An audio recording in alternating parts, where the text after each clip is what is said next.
A man stands in the middle of a bank lobby, gun in hand, holding a 73-year-old woman hostage. 7 minutes from now, he'll be on his knees, sobbing, weapon on the floor. What happened in those 7 minutes? Not what you think. Because the man who broke him didn't use force, didn't make threats, didn't even raise his voice. He used something far more dangerous. But before we get to that, you need to understand something about power. Real power. The kind that doesn't come from a weapon. Because what you're about to see isn't just a hostage negotiation. It's a psychological dissection, a masterclass in control. And by the end, you'll question everything you thought you knew about fear. Let's rewind. 9:47 a.m. Community bank. The kind where tellers know your name and ask about your kids. The alarm screams. A man nobody will remember clearly stands in the center of the lobby gripping a handgun with both hands. His fingers are white on the grip. His breathing is fast and shallow like he's drowning on dry land. Around him, customers flatten themselves against cold tile. Some sob, some freeze. One bank employee has her hands raised so high her shoulders tremble. But one woman refuses to kneel. She's 73, retired librarian. Gray hair pulled into a neat bun, hands clasped in front of her waist like she's waiting for a book to be returned. She just stands there, calm, unmoving, like gravity doesn't apply to her the same way it applies to everyone else. And that's the problem. Because the robber didn't plan for someone who wouldn't be afraid. He didn't plan for any of this. The silent alarm wasn't supposed to trigger. The panic button wasn't supposed to exist. The police weren't supposed to arrive in 90 seconds. Now sirens scream outside, getting louder, getting closer, and his plan, whatever it was, evaporates like steam. So he does what terrified people do when they lose control. He grabs the nearest symbol of it. He takes her arm. Not violently, almost gently, like he's afraid she'll break. She becomes his hostage not because she was vulnerable, but because she was the only one still standing when everything collapsed. Outside, SWAT teams assemble behind patrol cars in formation, rifles trained on glass doors, radios crackling coordinates. A perimeter locks down the street in 3 minutes. Helicopters circle overhead. News vans arrive before the tactical units finish positioning. Inside, the robber paces like a caged animal, back and forth, back and forth. The gun waves through the air with no target, no purpose, no plan. He shouts demands that contradict themselves. I want money. No, I want a car. Give me time. I need.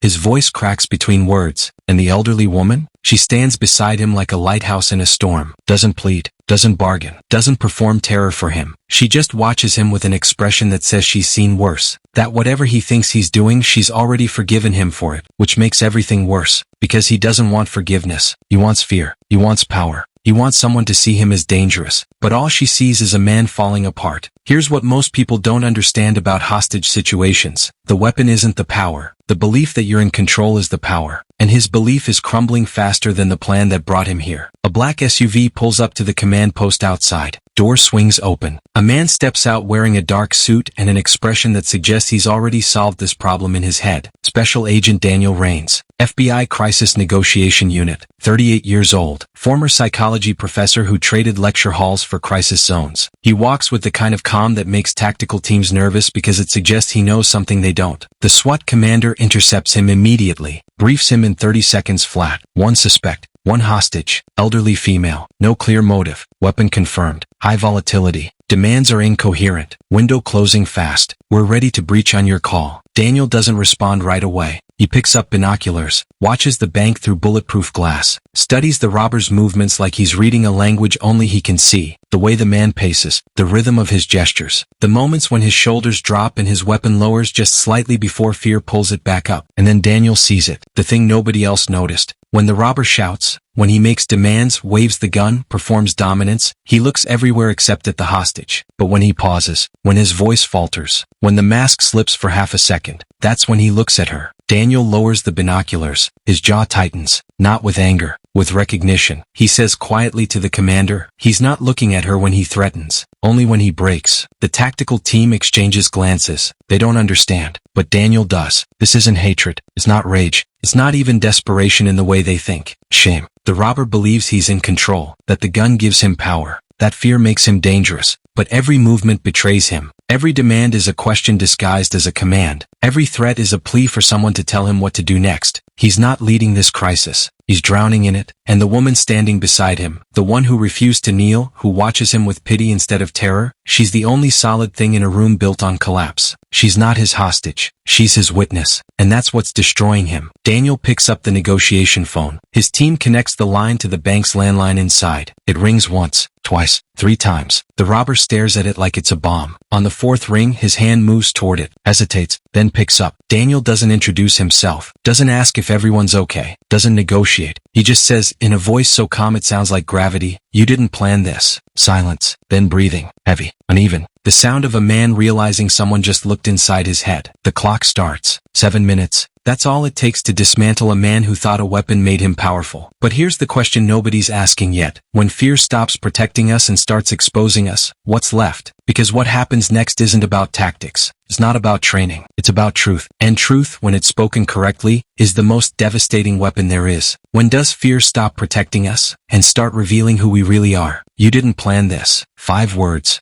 spoken softly, almost gently. And on the other end of the line, the robber's breathing changes. Not because Daniel accused him, not because he threatened him, because he saw him. Here's what makes a master negotiator dangerous. They don't argue with your lie. They skip straight to the truth you're hiding from yourself. And right now, standing in that bank lobby with a gun in one hand and a phone in the other, the robber is face to face with something more terrifying than SWAT teams outside. He's face to face with being understood. You didn't plan this, Daniel repeats. Not a question, a fact. The alarm surprised you. The button surprised you. And now you're trying to figure out what happens next. Silence. Then, you don't know anything about me. But his voice cracks on the word, anything. And that crack tells Daniel everything. You're right, Daniel says. I don't know you, but I know what didn't happen today. You didn't case this bank. You didn't plan an exit route. You didn't bring a mask. You walked in here wanting something, and when it went wrong, you grabbed control the only way you could think of. The robber's jaw tightens. He looks at the elderly woman beside him. She's still watching him with that same calm expression, like she's waiting for him to remember something he forgot. Shut up, he says, but there's no force behind it. Daniel doesn't react to the words. He reacts to what's underneath them. You sound tired, Daniel says. And just like that, the robber's shoulders drop half an inch. Here's the thing about negotiation most people get wrong. It's not about what you say. It's about what you notice. Every word the robber speaks is data. Every pause, every breath, every moment his voice changes pitch or speed or volume. Daniel isn't listening to the threats. He's listening to the fear beneath them. Inside the command van, analysts watch monitors displaying audio waveforms and stress indicators. One tech whispers to another, heart rate's dropping. He's calming down. But the SWAT commander leans forward, frowning. Or he's getting ready to do something. Daniel ignores them. He's not negotiating for the people outside. He's negotiating for the man inside who's running out of options and doesn't know it yet. How long have you been thinking about this? Daniel asks. Not about the robbery. About whatever brought him here. The robber laughs. It's not a happy sound. What are you, my therapist? No, Daniel says. I'm the person who's trying to make sure you walk out of there. Yeah. And then what? Prison? For how long? That depends on what happens in the next few minutes. The robber paces faster now. The gun waves through the air. The elderly woman takes a small step back, not from fear, but from consideration, giving him space to fall apart. You don't get it, the robber says. His voice rises. Nobody gets it. I lost everything. My job, my house, my wife took my kids.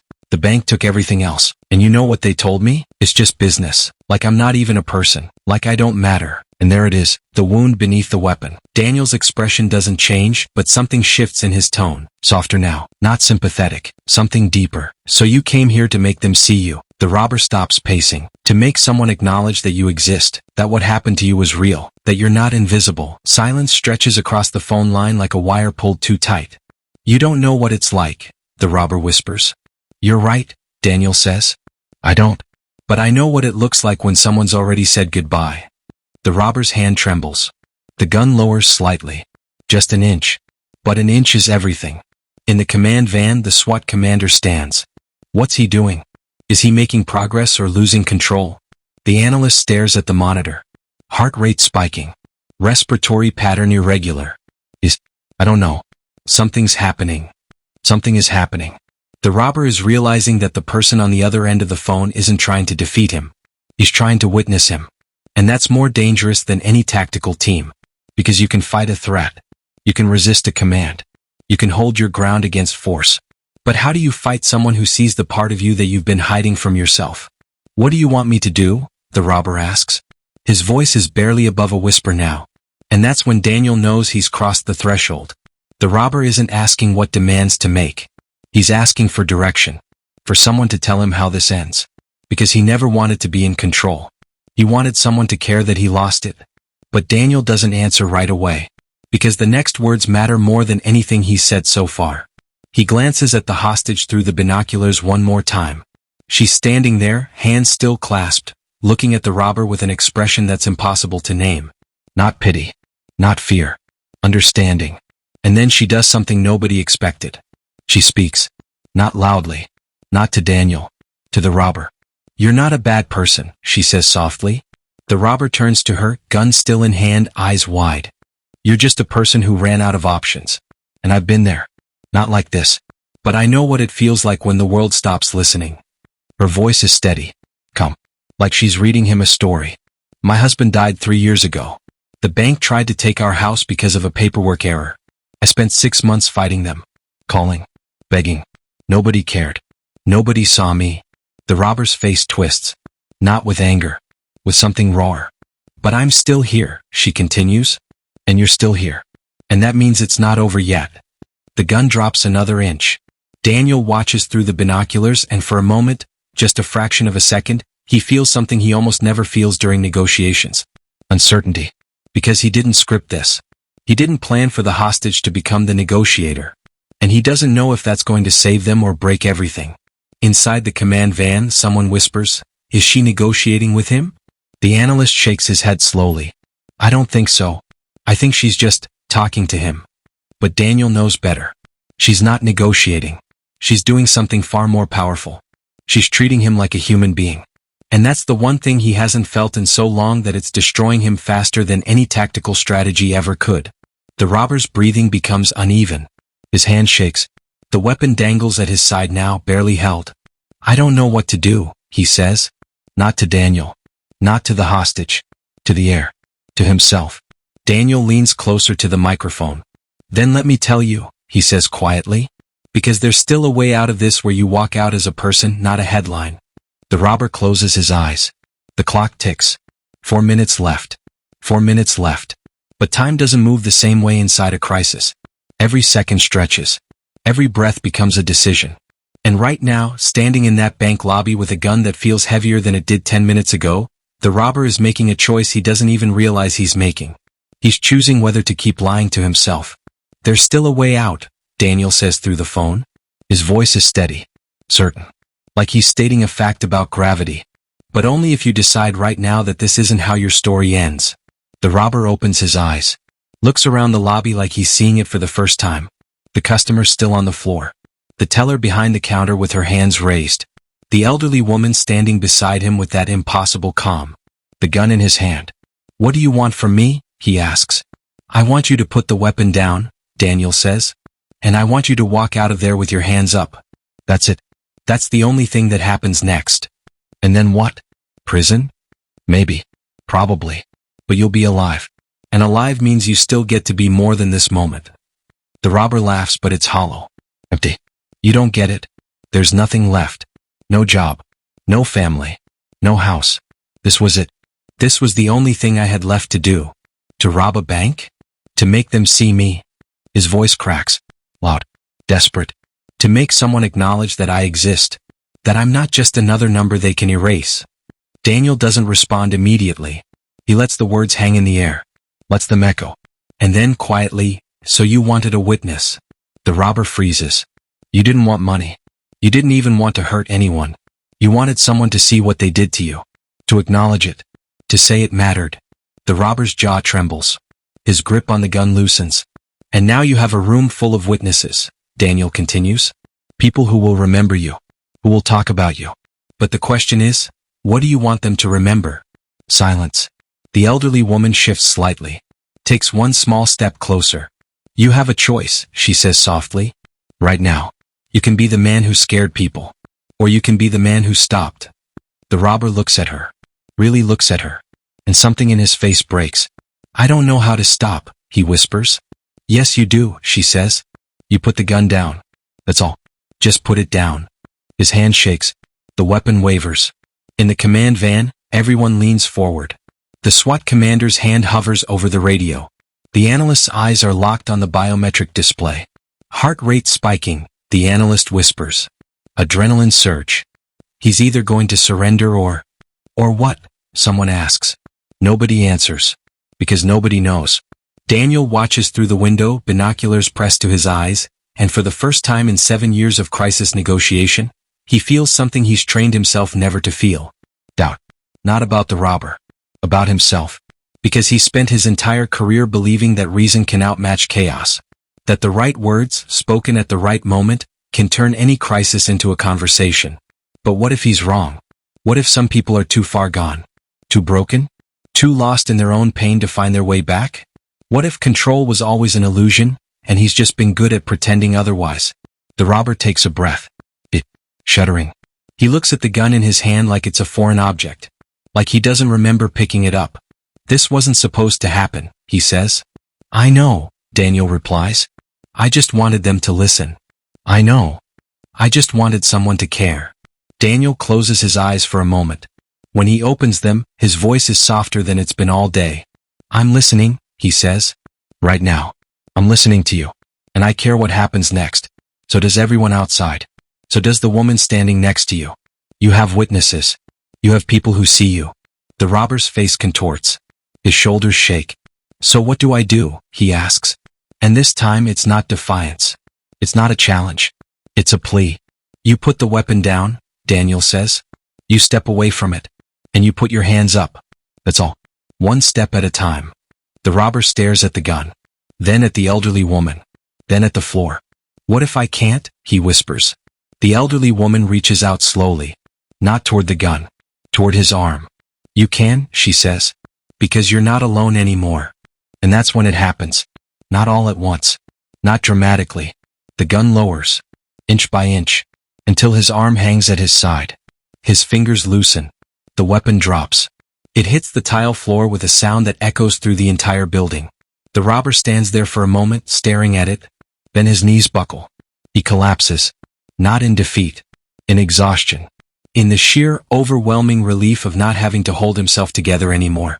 He kneels on the floor, hands over his face, and sobs. Not quiet tears. Deep, wrenching sobs that sound like they're being torn out of him. The elderly woman kneels beside him. Doesn't touch him. Just sits there. Present.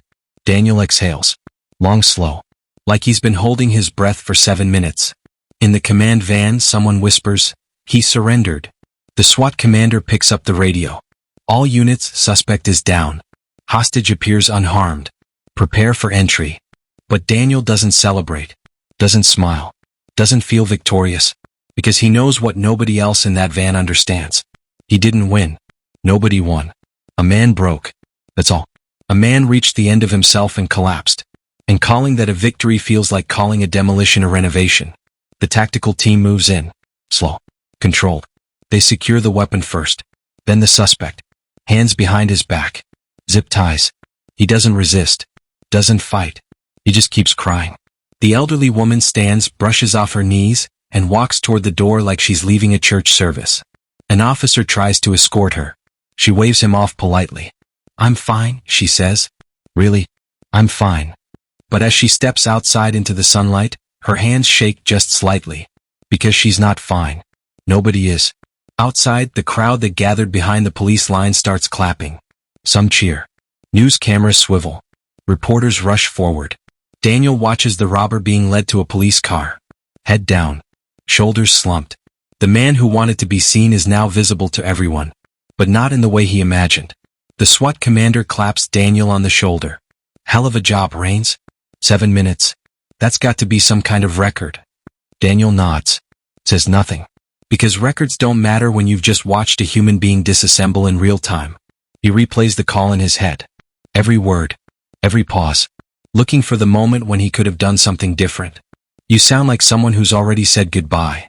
That's what he said. That's the line that cracked him open. But was it help? Or was it just another weapon? When truth disarms power, does anyone really win? Subscribe to Ruthless Negotiator, Stories of Control and Consequence. The crowd cheers. Camera flashes pop like small explosions. Reporters shout questions. Officers exchange congratulations. Somewhere, a phone rings with a call from headquarters. Daniel Rains stands apart from all of it, watching the police car disappear down the street. 7 minutes. That's all it took to dismantle a man who thought a weapon made him powerful. But standing here in the aftermath, Daniel can't shake the feeling that he didn't solve anything. He just accelerated a collapse that was already happening. The elderly woman sits on the back of an ambulance. Paramedics check her vitals. Blood pressure, pulse, pupils, everything normal, everything fine. But she keeps her hands folded in her lap to stop them from shaking. A paramedic offers her a blanket. She declines politely. "Ma'am, you've been through a traumatic experience. It's normal too." "I'm fine," she says, and her voice is steady.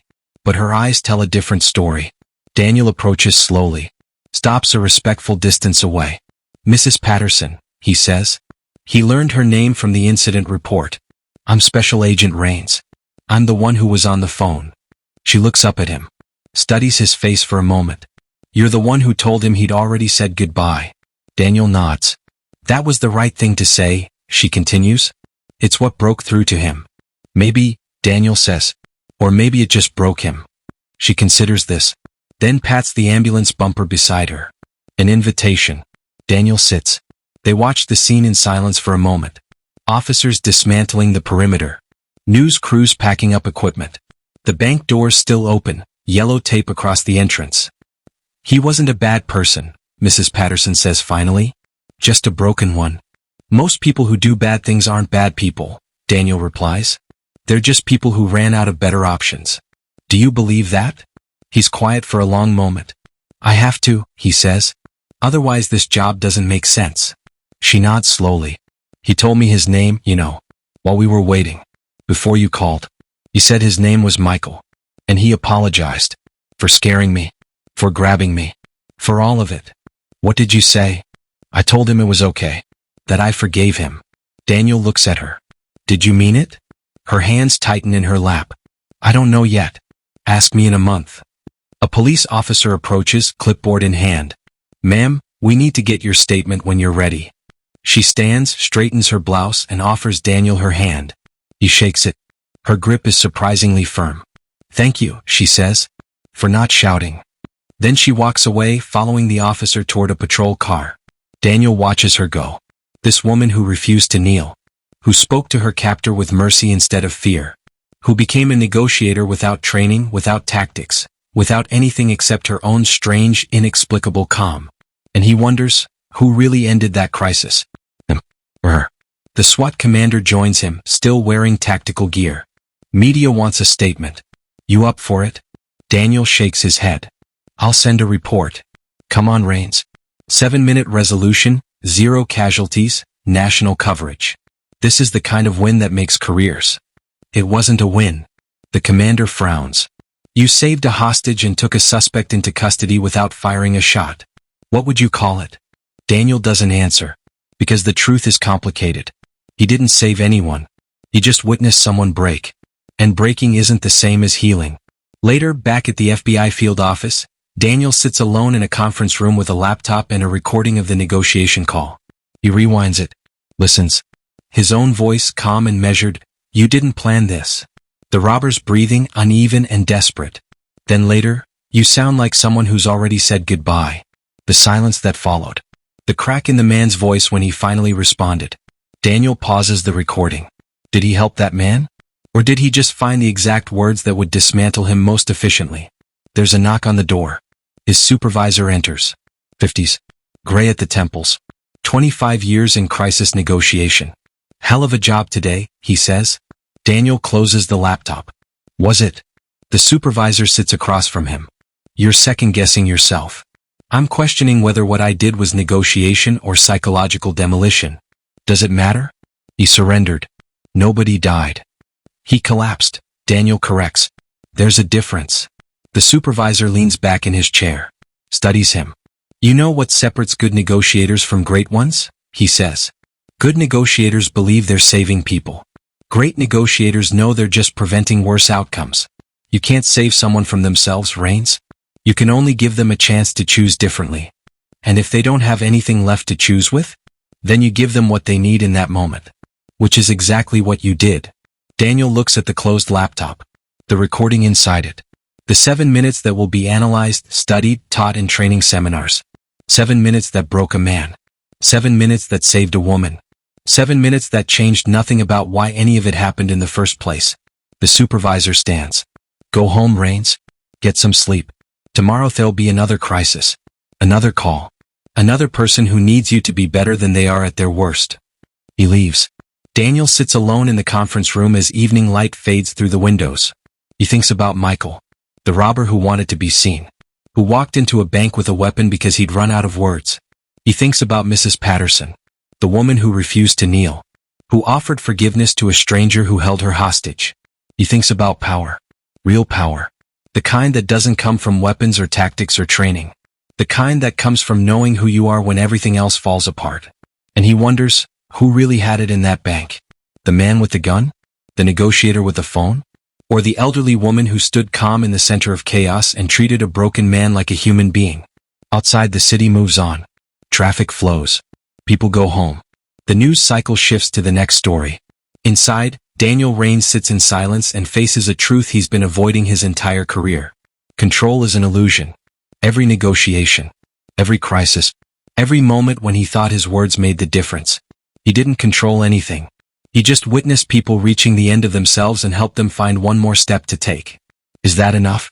He doesn't know. But tomorrow, when the phone rings and another crisis unfolds, he'll answer it anyway.